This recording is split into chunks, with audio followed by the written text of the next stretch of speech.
It's finally here. Embark Studios has announced the full details for the $100,000 major for the finals happening this November at DreamHack Stockholm. My name is Artie. I'm here with WALTZ and Rio. We are some of the premier casters for the finals, and so we thought we'd be the ones to bring you the news. Well, I'm excited about that. That might be the first time anybody's called me Premier anything, so that's pretty fantastic. And but Very fitting we, title. I've been waiting. I'm really excited for this. Been waiting since it originally got announced back in November of last year. It was November?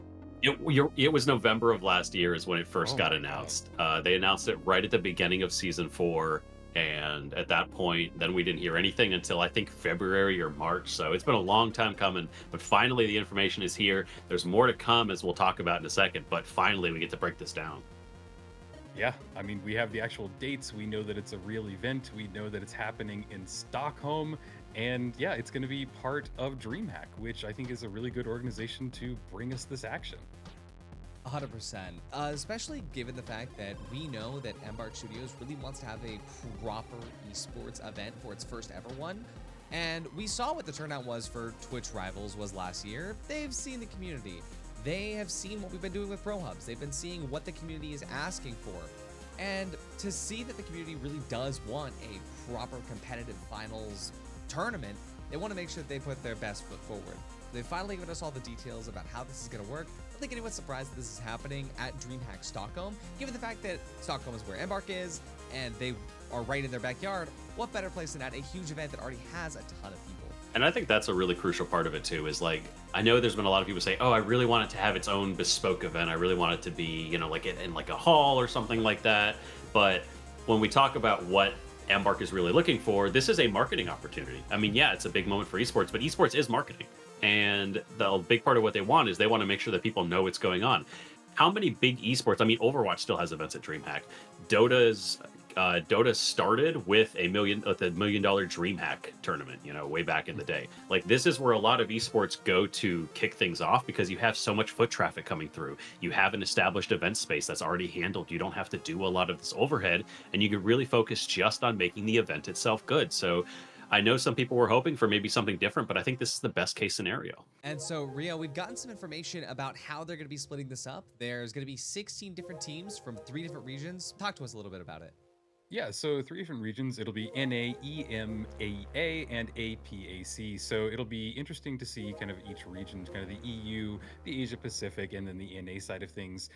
We have a little bit of info that they're going to be dividing it up based off of kind of player regions or player size within the region, but we don't know the official details and kind of how it'll all pan out. But I'm sure that they'll find a nice kind of favorable way to make sure that everybody has enough slots to compete for their region. And I mean, speaking of slots, guys, there's 16 teams, and look at what there is in a proper ranked game of the finals. So we were talking about this before when we tried to record for steak, but my idea is that the reason they want to do 16 teams is that they want this to genuinely be set up in like a proper ranked format for the finals. Like, maybe it's not going to just like one game for the grand finals or whatever age, but especially because it's going to be like what, 2 days, 3 days. It's the 2-day event, but I can see a world where they set the bracket up in the same sort of way, where you've got teams that are set and just going at it on day 1 for the first rounds, then we end on the last day of the event with like an awesome final just hash out. They already mentioned at one point that they really wanted esports to be baked into the world. Like, when a team eventually ends up winning this major, they want that team to be then part of the world in a similar way that Scotty is part of the world. Scotty canonically wins the game at one point. They want the winners of this event to essentially be baked into the lore of the game, which I think kind of builds on that. It's like the finals has always been an esport in the sense that the game itself is an esport. We might not have a competitive scene for it, but that's always been the conceit of the lore, and I think that's really interesting. They might be leaning into that. Yeah, and I kind of like that suggestion because it does work out perfectly, 16, and I think that it does allow them to kind of maybe have a subtitle as well. Like, we have some of the teams playing in Pro League right now, like the Burt Nuggets or Make-A-Wish Foundation, and I don't think that we'll go that way, but we have some teams that are getting signed.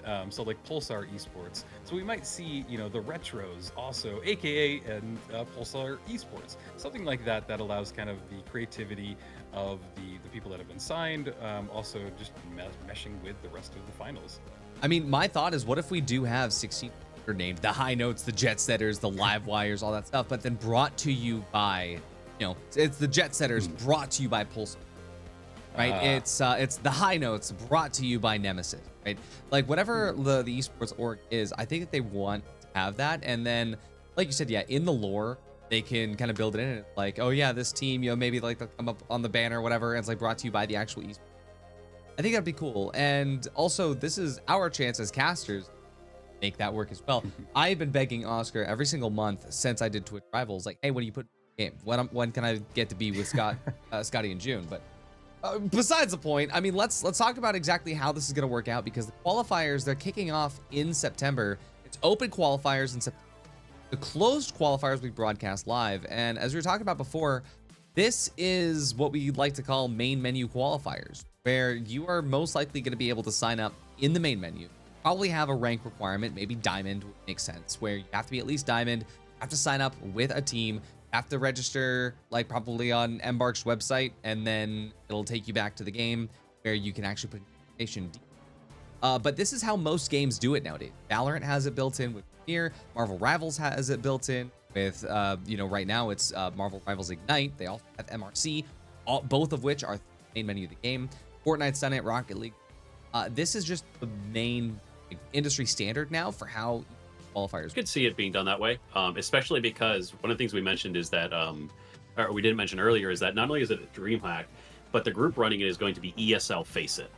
Face It is one of the premier sort of like, if you follow Counter-Strike at all, you probably know them from Counter-Strike. They do a lot other than Counter-Strike, but that is their big one. They are the place for competitive Counter-Strike, especially like in the lower tiers and qualifiers and things of that nature. So it makes sense that a group like that would be involved and would be providing. Basically, I'm sure that when this discussion happens and when Embark went to Face It and ESL and they said, hey, we'd like you to do this, the conversation went, okay, that sounds great. Here's what we need from you. And so what we're going to see in the next couple seasons, and we're going to see those updates and whatever, season 7 and 8 look like, I think you're going to see those sort of some big changes in the way the menu looks and custom matches are and how they've set that up on the back end.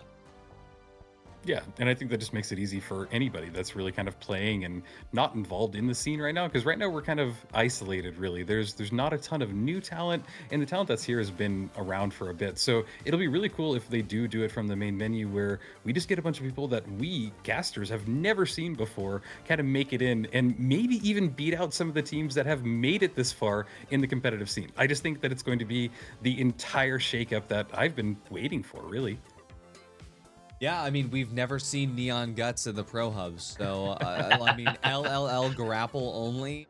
Could you imagine like getting through the closed qualifiers with that? I would love to see that. And every single comment from somebody from the finals is like, we really want this. We really want, especially at the beginning, I think a little bit, people were a little bit hesitant for esports in the finals, because we've talked ad nauseum about how Overwatch or some other games, they were catering too much to the pro scene. They weren't catering to the casual audience. They were balancing the game differently because of that. But this game doesn't have any of those issues. I think that there's a lot of difference in balancing kind of a game around like multiple different play styles and unique characters, versus we have 3 play styles and then there's more balancing of weapons. So I think that it's a little bit easier to balance, but yeah, that is the biggest issue that I see kind of people kind of coming up with oh my god, a competitive scene, it's going to ruin the game. But I'm with you, Artie. I don't think that it's going to influence really anything. And even when it does, I don't think we're going to get to a point where Embark will never care more about their competitive scene than they care about their casual scene. Like, I feel very confident in putting a hard never on that, because we've already seen the way they've approached the game. They took a while to announce a major, and even when they're announcing the major, it's very clear they have a small team working on it. This is not a massive division like Riot has. This is not some large group like Overwatch had. This is very much a few people setting this up, and then we're going to see more people working on it as we get closer. But they are still very, very focused on the casual side of their game. Their bread and butter is the people that actually play their game every day, and they're never going to get away from that. And I mean, the thing is that they've spent the last year and a half proving that they care about catering to the casual audience. They care about making a good game before they did esports. That's why they haven't done esports yet. So I'm hyped. I have nothing but excitement for what's going to happen. I'm so hyped for this. And I really hope that all of us get to be involved, all the casters from the community. I mean, we're just figuring this out, but if we get the opportunity to cast this, that would be so hype. And you know, even if I gotta pay out of pocket to be there, I absolutely will, just because I want to be involved. I love this game. This game is truly something else. It is game changing. And even though I had to take a season off because of competing in Valorant, at the same time, nothing comes close to this game. I've gotten so many players to play this game. Valorant players, Marvel Rival players. Like, people will still like be like, what's like, is that the BR? Like, no, it's the finals. It's like, you can't describe it as anything. It's like, well, what game mode is it? It's the finals. It's cash out. I don't know what to tell you. I get the same feeling from people that play the finals to people that play MOBAs, right? Because if you play MOBAs, you don't really play anything else. League of Legends players, Dota players are like, it's the Venn diagram is a circle, dude. Like, those people don't play any other games. And I think it's because nothing scratches the same itch. Nothing really scratches the same itch as the finals. It's a very unique game. It's really special. We got to see this past, we got to see over the last couple weekends some of the incredible plays that like you can get. Like, this game is incredible when you get these top players and you get these hype moments. So I'm eager to see what more we can do as more attention comes in and more players start to take a look at the esports side of things. Yeah, and I'm just excited to get an event where I get to meet everybody that I've like known and worked with for the past year and a half, and just so many players and just everybody. I mean, it should be, to me, this is going to be like the biggest party. I was describing it to my wife. I was like, all of my friends are going to be there and it's going to be just a big party. So I just can't wait to just see it actually happen. So that's why I'm just hyped. Yeah, I mean, I gotta say, like, it is the most unique game that's out there, the most unique shooter of this generation. And I say this is someone that competes at Valorant, someone that is a Fragpunk partner, someone that is a competitor in Marvel Rivals. None of those games have felt as unique as this game. Every single thing that the finals has done is brand new to the industry. Nobody has done this in any way. They are not replicating anything. Even though this is the first actual esports tournament that they're doing, it's still the first game that is be the best possible like case scenario for this. And also to talk about the fact that they announced this in November, right? DreamHack Stockholm, pretty big event. If you look at the press site for DreamHack Stockholm, this is the first bit of press that's come out for Stockholm. That's pretty cool. So it tells you how much of a precedent Embark Studios will have at this event. I think this might be like the main stage big event for DreamHack. I mean, I think that's all there is to say for today, but Rio, I'll pass it to you.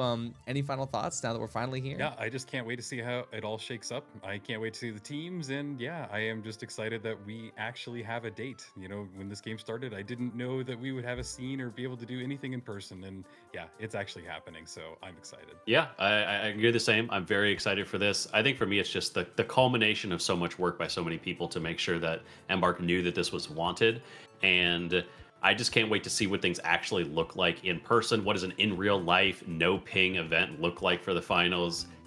Gonna be a cool moment. We're gonna see plays that we could not have believed. Maybe we'll actually see Grapple get played at the top level. That is my ultimate dream. If I get that, I will die happy. But I could not be more thrilled. And we're gonna break down all of that detail further once we actually start getting information on the qualifiers and formats and stuff like that. Absolutely. So thank you guys so much for tuning in. If you like the finals, if you like esports, make sure you stay subscribed and subscribe to Rio and WALTZ here as well. I'll have all their social linked down in the description. Thank you guys so much for watching, and much love.